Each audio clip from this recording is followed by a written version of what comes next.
Hey everyone, I'm here with Nikki, and today I want to ask her about her expertise in teaching online. She is an awesome teacher, has a lot of great tips. So we're going to do just a short video with her telling us some of her top 3 to 5 tips. I'm gonna start pop locking.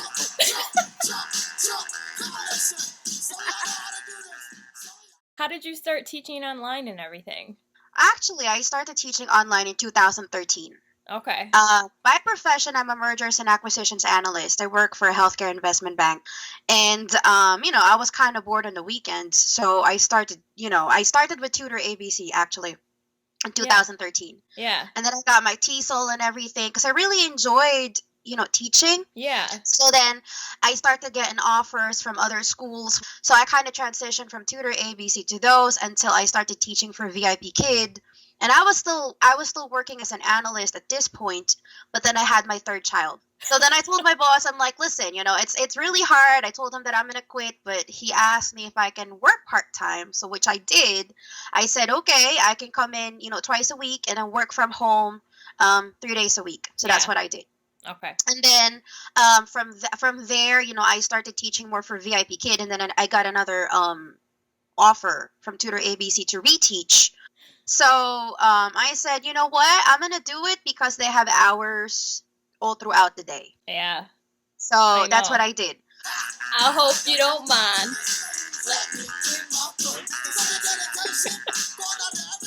All right. Okay.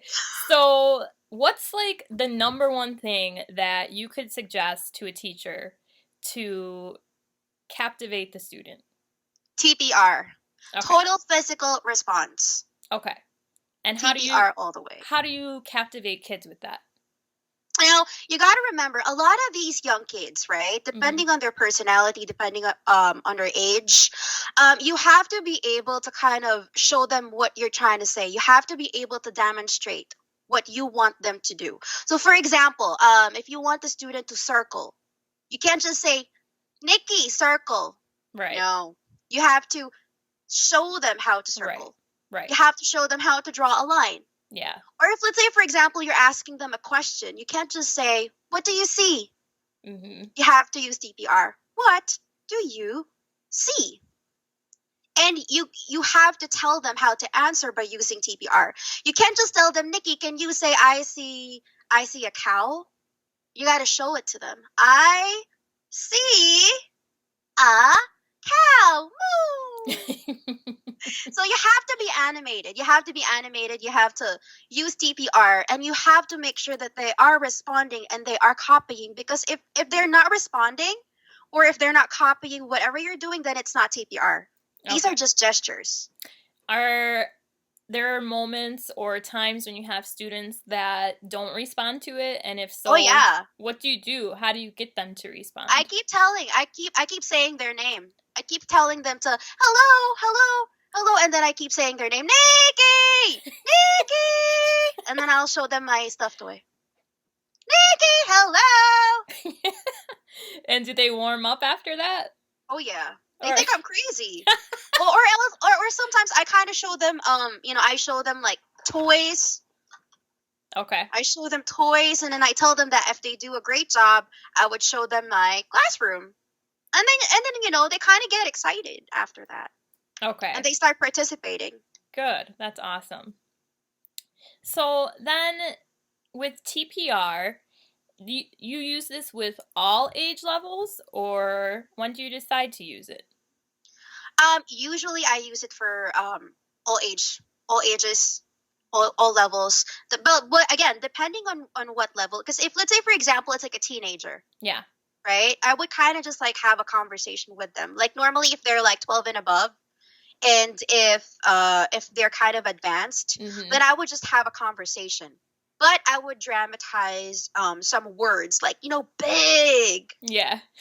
wavy, things like that. You Right. kind of just, you still want to be animated even Yeah. though they're older. Right. Right. Right. Because this is basically, it's harder to build rapport when you're, in front of the camera, because you can't just, show them, you know or hold their hands and say this is how you should do it, because no We're not in person. You're It's not in different. person. You're not there. It's different. It really is. It's harder to get your point across. Yeah. So for TPR, I've had a different experience with TPR, learning how to do it online versus in the classroom.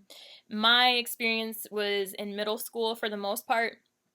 I worked with ESL kids, and I was a bilingual teacher, so I could use their native language, which was actually encouraged, you know. It's different online, especially at these companies. It's full immersion English, and they're like, don't Exactly. use Chinese. I know. So, and not that I could anyway, but it's been a totally different experience. And for me, teaching total physical response in the classroom was, okay, this is our vocabulary list. We're going to look at the vocabulary list. You guys are going to come up with a movement for it and to represent what it is. And, you know, we could talk in English. And so I had to really figure out how to do it with a newcomer, with somebody with almost zero English, or maybe actually no words in English. So it is a lot different. But it is, and it also is extremely helpful when you're teaching online. Even like you said, getting that energy up, being animated and engaging, it's great. It is. I mean, you don't have to be overly silly. No. You know, you don't have to be overly silly, but you just have to make sure that you're getting your point across.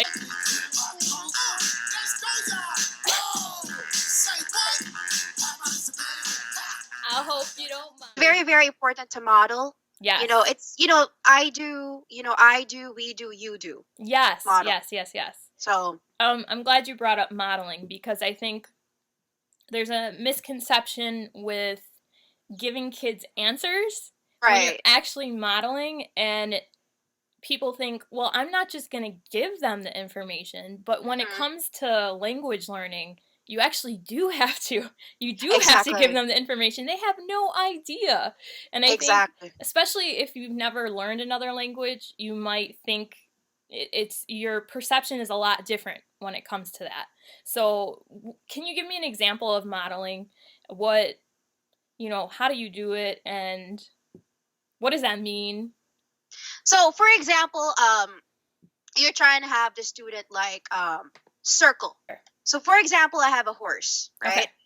I have a horse. So let's pretend that I want the student to circle the initial letter sound of the horse. Let's say, for example, we have H and we have letter J. Okay. H and J. And for a young student, let's say, pretend a 5-year-old student, you have a 5-year-old student in front of you. How are you going to tell Nikki, who's 5, that you want her to circle, right? To circle the initial sound of the horse, right? So, of course, I have to model. I have to show her that I'm circling letter H. Yeah. So I can say, Nikki, horse. So have them repeat.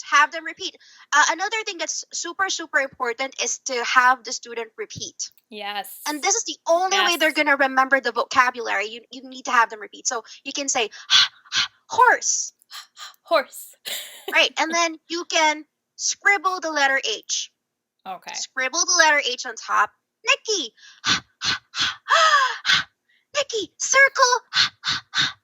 Circle. And then you have to physically circle and show it to the student that you are circling letter H. Yes. So it's a combination of modeling, it's a combination of demonstration, and it's a combination of simplifying the command and having them repeat. Right.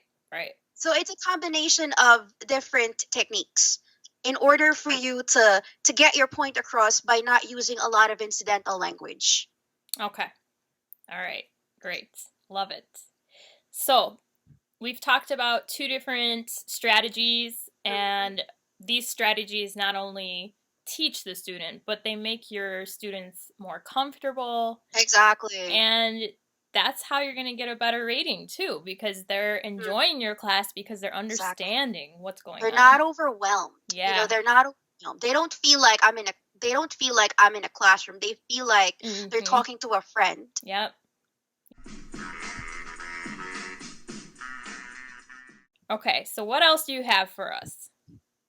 So what else?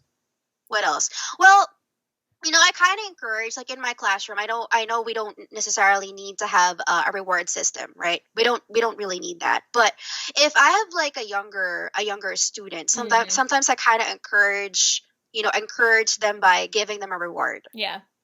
So sometimes I'd give them like fake food, like, yeah, great job, you get French fries. And they get super excited. Yeah. Or sometimes I show them my farm animals. I give them one farm animal. Okay. I mean, we don't have like, again, we don't have like those Stars or stars or right, whatever, but right. it just encourages them to, to respond and to participate. Yes, exactly. So you talked about props. This is another huge thing to add to your class and just make it more inviting, more exciting.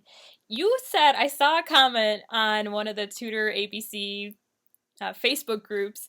You said you did origami on the spot? Oh my God, How did that yes, I happen? did. That's a It was major prop. actually for a junior special session class. Okay.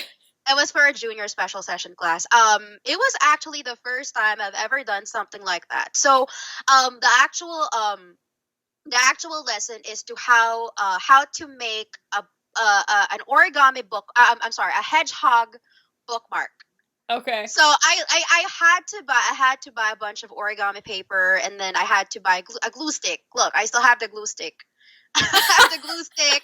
I have a marker. Did you go I out and get all of this before the lesson or Yes, I okay. bought everything. Well, I already have the glue stick. My Yeah. my daughter gave me the glue stick, and I have a marker. Okay. I have a marker. I had to buy origami paper, and I asked my daughter to give me her scissors. Uh-huh. So basically, when I was teaching the actual class, I had to show them, you know, What everything, you like yeah. the materials that I Yeah. have, and the step-by-step process on how to make a bookmark, Okay. a hedgehog bookmark. So I was doing it in front of the camera. I was folding, and I have to show them how to fold it Okay. Now, this is step what by step. the whole lesson was about this? Yes, the whole Okay. lesson was about making the origami. And Okay. then towards the end there's like vocabulary. Yeah. So I had to teach them the vocabulary, and then I had to ask them like questions. Okay. Basically kind of like a comprehension check if they Sure. understood what the vocabulary is about. But the main lesson is how to make a bookmark, Okay. a hedgehog bookmark. How far So ahead did you know about this lesson? like 12 days. Oh, okay. 12 Okay. days. Yeah, so you had some Like time usually to we're given like 7 to 12 days, but of okay. course, I don't Sure. really check 7 Well, days before. obviously you did. I I bought it like Okay. a day before the class. So I Nice. was like, oh my That's God, I need awesome. everything. No, that's like going above and beyond. I mean, not every teacher would go out and just be like, okay, I'm actually going to make this. Like, And that's I was great. like literally folding in front of the camera, and they're like, "Oh my God, teacher, you were so good." I'm like, "Really? Thanks." I don't really make origami, but okay. So that was a very unique case of a prop, but what are your go-to props that you have? This Okay. So it's the doggy. something as simple as a stuffed animal.